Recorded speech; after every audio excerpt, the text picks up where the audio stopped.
when some experienced aged person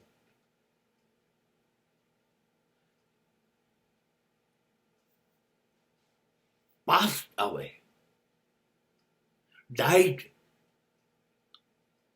At that time, we lost a library of experience.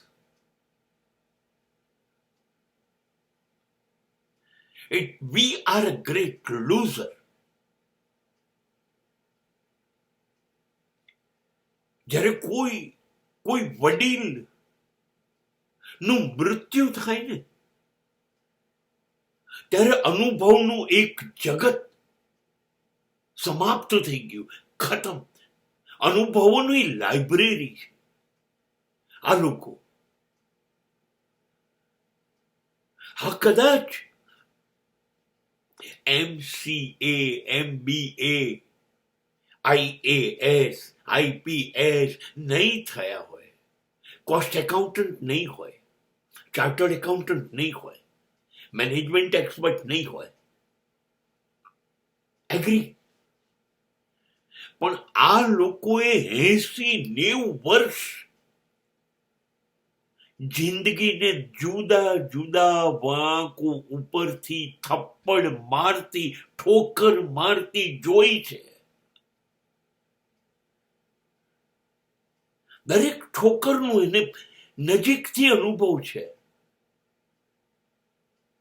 80 વર્ષથી, 70 વર્ષથી આ લોકોએ દિવાળી જોઈ છે, હોળી જોઈ છે, શિવરાત્રી, નવરાત્રી જોઈ છે,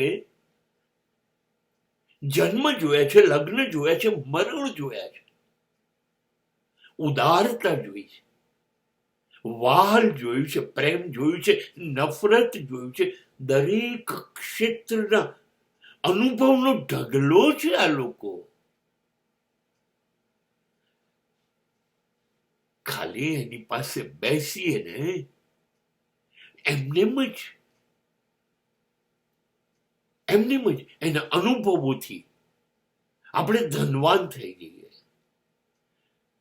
ડિગ્રીઓથી જિંદગી નથી જીવાતી.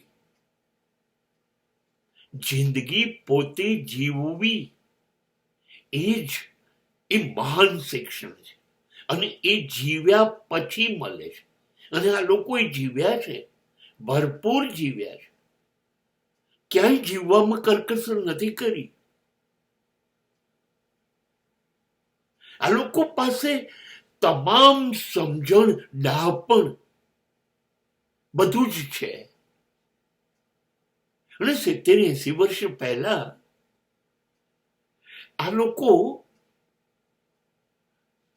માત્ર અને માત્ર જીવનના મૂલ્યોથી જીવતા હતા.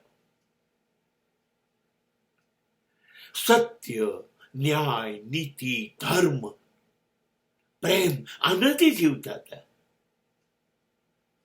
આ લોકો પાસે લાજવાબ અનુભવ નું ભાથું છે.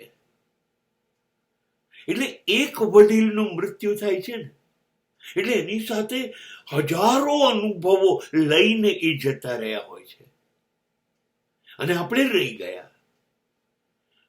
આપણે એની પાસેથી જે શીખવું હતું એ શીખવાનું રહી ગયું છે. અનુભવી જ્યાં પહોંચે ત્યાં તો કોઈ ના પહોંચે, ત્યાં કોઈ ના પહોંચે. એ ડૂબતી દુનિયા એ બચાઈ શકે છે આ લોકો.